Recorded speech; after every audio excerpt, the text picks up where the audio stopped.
आज की क्लास में हम लोग स्टडी करेंगे input output configuration of measuring instruments and measurement system. इसमें यह है कि हमें यह देखना है कि इनपुट को कितनी कैटेगरी में डिवाइड किया गया है। पहला होगा आपका डिजायर्ड इनपुट्स, दूसरा है इंटरफेसिंग इनपुट्स, तीसरा है मॉडिफाइंग इनपुट्स।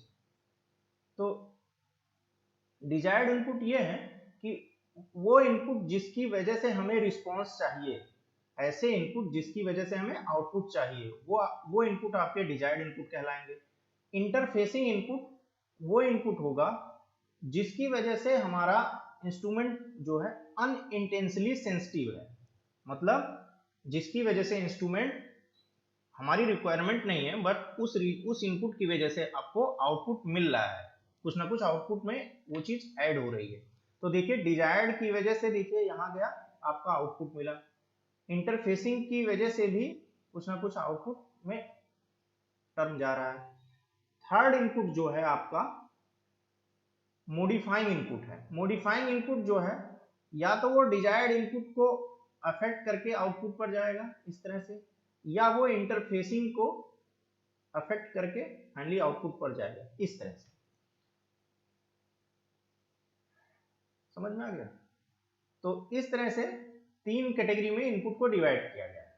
अब आगे देखिए एक एग्जांपल से ये चीज समझ में आएगी। डिजायर्ड की वजह से आउटपुट मिलेगा, मॉडिफाइंग की वजह से डिजायर्ड चेंज हो गया फिर जाके आपको आउटपुट मिलेगा, मॉडिफाइंग की वजह से इंटरफेसिंग चेंज होगा फिर जाके आपको आउटपुट मिलेगा, और जो इंटरफेसिंग होता है वो डायरेक्टली जो है कुछ ना कुछ उसकी वजह से जो रिस्पॉन्स है आपको आउटपुट पर मिलेगा।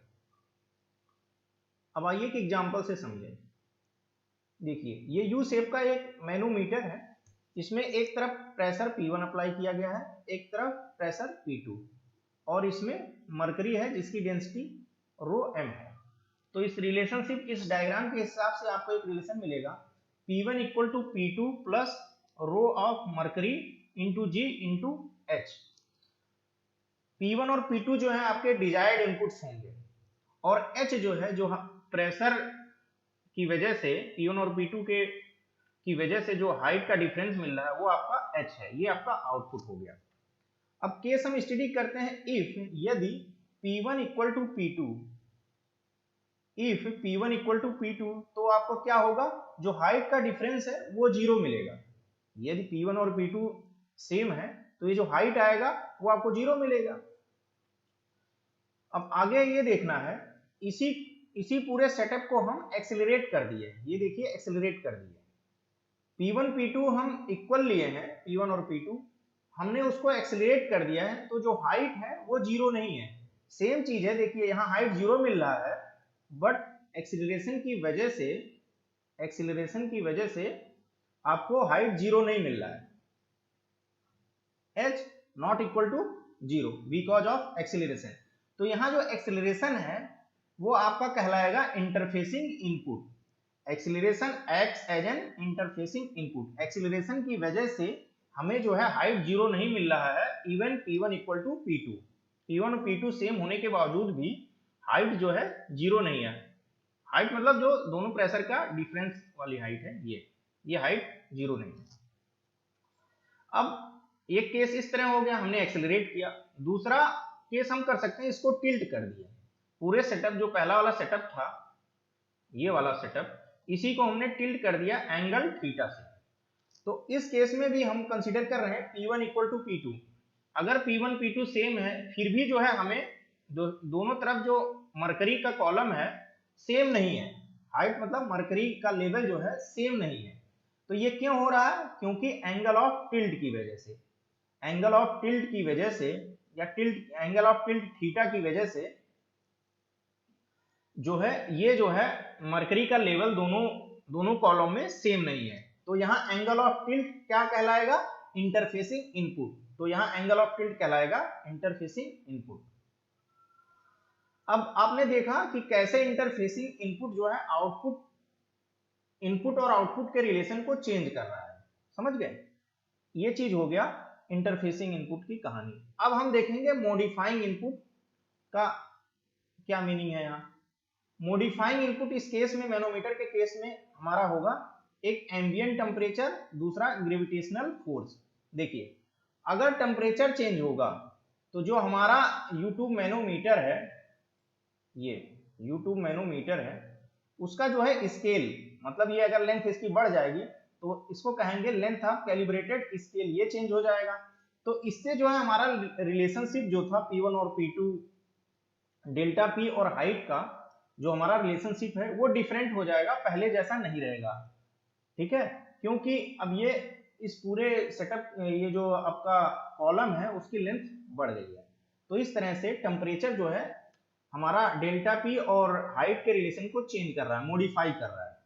मतलब इस तरह से टेम्परेचर ने जो है डिजायर्ड इनपुट और आउटपुट के रिलेशन को चेंज कर रहा है। दूसरा, टेम्परेचर की वजह से देखिए डेंसिटी चेंज होगा। अब डेंसिटी चूंकि फिर डेंसिटी चेंज होगा, तो डेंसिटी चेंज होने की वजह से डेल्टा P क्या आ रहा था, डेल्टा P आ रहा था रो इंटू हाइट इंटू जी।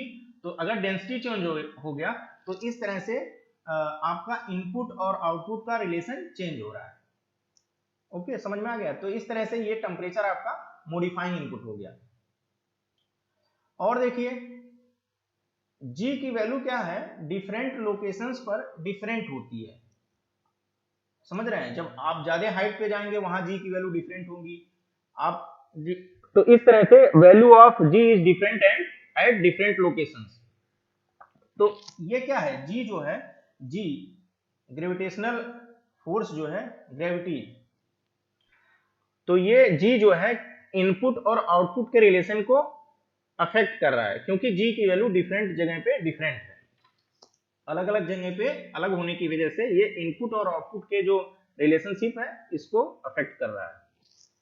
तो इस तरह से हमने देखा मॉडिफाइंग इनपुट कैसे desired input and output relationship को प्रभावित कर रहा है। अब देखेंगे कैसे आपका ये चीज आपने देखा था कि मॉडिफाइंग इनपुट जो है यहां से इंटरफेसिंग के होते हुए आउटपुट पर जा रहा है, मतलब इंटरफेसिंग को कैसे अफेक्ट कर रहा है ये देखना है।